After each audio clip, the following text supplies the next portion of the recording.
Dus een goed moment om de band even voor te stellen. Ik begin bij de ritme. Mark Vraag achter piano. Hans Jonker, gitaar, basgitaar. Maarten Smits, thuiswedstrijd. Dan de achterste rij, de trompetten. Dennis Konings, Jos Verhaag, Koen Deus en Roland Smeets.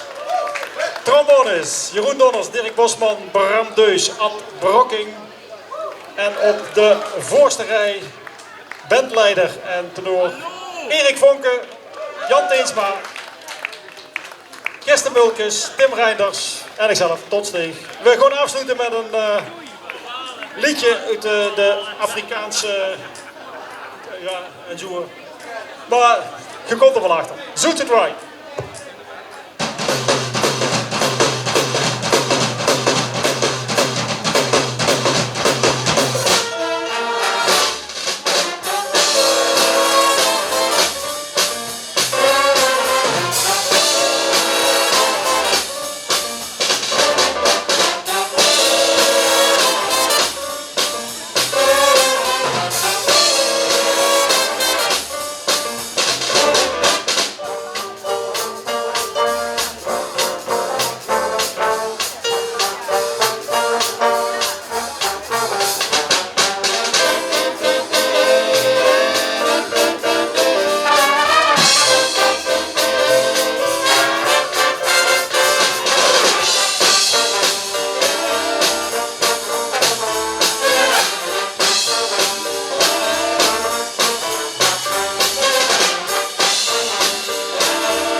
Ja, ik geef ze nog een daad van applaus. Achter Muzen Big Band, onder leiding van Erik Vonke.